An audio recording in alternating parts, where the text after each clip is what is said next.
Hey, this is Kelly Landry, your instructor, and I'm here today to do a little video just to tell you about the project that you have coming up.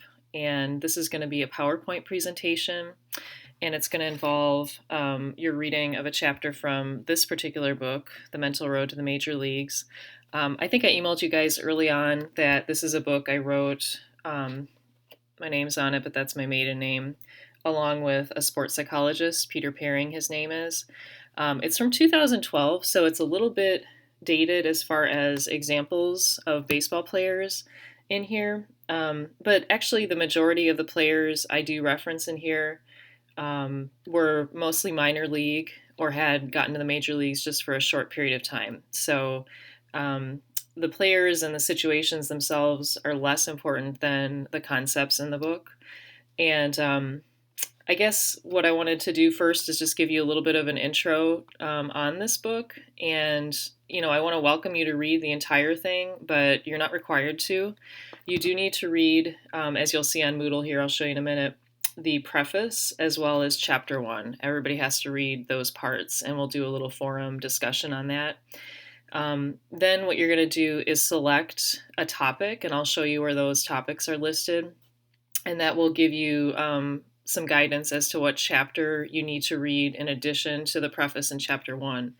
And that is going to be where you're going to learn about the concept, and that'll be the material you'll use to create your PowerPoint.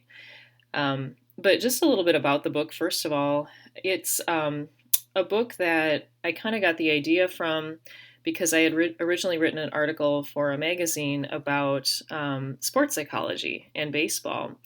And it was of interest to me because at the time there was a baseball player on the Brewers who was a pitcher who you'll read about this a little in the preface, was struggling with his pitching. And a lot of the commentary you heard was it's not mechanical, it's not anything having to do with his physical ability. It was just simply his mental ability to compete, and he was really struggling. And I just found that fascinating, especially with baseball, because it's a game that is so mental in so many ways. It's slow paced at a lot of times, but of course we all know it can get very fast paced very quickly as well. And what I guess set out to do with the book is interview a variety of people, mostly players, but also coaches and managers and scholars and other people like that, just to talk about that idea of the mental aspects of the game of baseball, not only during playing time, but also as players work their way through the ranks from from amateur to professional, and some of the challenges they might face. Just simply like being in the minor leagues at age 18 if you got drafted out of high school, or dealing with excuse me, some of the temptations of a celebrity lifestyle. And those are all just different psychological concepts too that we discuss in here. So it's interesting. There's a whole bunch of different ideas. I really enjoyed speaking with a variety of people, and especially, like I say, the mostly minor league baseball players. Some of you, I think, will be able to relate very closely, or know people who are playing either major or minor league ball, and can kind of understand what they're going through. So I just look forward with this project to having you put into your PowerPoint examples of your own that you might know, and don't feel like you have to have personal examples. You can come up with examples from other sources, which I'll talk about in a minute. So anyways, let me just go ahead and show you on Moodle a couple things that I posted. Let's see here. So this is a couple weeks past our finishing up of the natural, where I have a list of assignments here. And what I want you to do is, as I said here, view this video, which you're doing right now.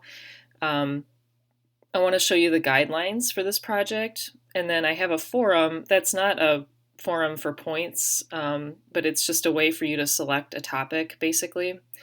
And then you'll see that the next week, by that Friday, October 30th, you have to email me a PowerPoint that you're creating, and that PowerPoint will contain audio as well. You can show me your face if you want and if you know how, but you don't have to. It's totally fine. I just really want to hear you narrating your PowerPoint. So I'll let you look at these obviously more in detail on your own, but these are the guidelines for the project. It's pretty simple. It should be a good change of pace for us with having to do so many forums and writing and everything. Remember that it's 20% of your grade. I have that on your syllabus. Again, due Friday, October 30th. And essentially, you're creating a 3 to 5 minute PowerPoint. It should contain these three things. First of all, you're going to define the term or concept or idea that you're picking or assigned. And I'll just scroll down here to show you what those are. So I have it divided by chapter, and it tells you which different topics each chapter contains. So there's obviously quite a few topics. There's only 25 of us in class, so there should be a couple extras, plenty to choose from. What you're going to do in your PowerPoint is discuss what the book has to say about the term, concept, or idea. You have to include a quotation from the book directly and use the page number. And then you have to connect the term, concept, or idea to at least one of the player's stories in the opening of the chapter. You'll see that each chapter opens with 4 baseball players. I interviewed extensively.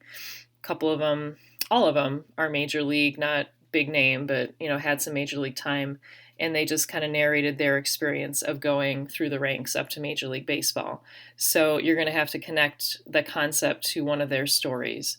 And then the third point is where you're going to kind of do more analysis. What is the significance of this term, concept, or idea? And your explanation, again, should include research, news about a particular player or team, or again, some personal examples that you might want to include. And I have a criteria, or what do you call this thing, an evaluation here. The oral part of it, obviously, I'm not going to be so strict on that, but I do want to hear you speak, and you might want to practice it a little bit if you're not very smooth with speaking, so make sure you know your content really well. And the PowerPoint should, have a good visual appearance. I am checking grammar, spelling, punctuation, and then I just kind of reiterated the content stuff here. So take some time to look over. Here you can see me again now. Take some time to look over that information, and the sooner you can pick the topic anytime you want. So if there's one that you really like or feel like you can do pretty easily, I would pick that as soon as possible. And I have the forum set up where it says in there, if somebody else picked the topic, obviously you shouldn't pick it. So make sure you're just picking an original topic. The other thing I wanted to talk to you about in this video is how to do a PowerPoint and include narration or audio, in case you don't know how to do that. So let me go to, this is a PowerPoint that I gave to you guys. It doesn't have narration in it, but I'm using a Mac. What is this? A MacBook Air. It should be similar on a PC. It may not be exactly in the same place, but essentially what you want to do is create your PowerPoint, and then, is it under play? Yeah, you want to do record slideshow. That's what it's under with this particular computer. Again, if you have a PC, it should be relatively similar. And you'll get a screen like this. What you're going to do is hit this button, and it's going to let you start recording audio. And this is the slide that's really big, is the one that is appearing as you're speaking. So let me hit record. Oh, I guess it gives you a second here. Okay, so I am now recording on this slide. I can choose to pause my recording and then switch to the next slide. How do I get over there? There we go. And then resume recording on this next slide. Or you can just simply keep talking and click over to the next slide and the next slide, etc. When you're done, I think you hit that. Yeah. And then you can just close that. You have added that now to this file, the audio, and all you need to do, is you want to save it.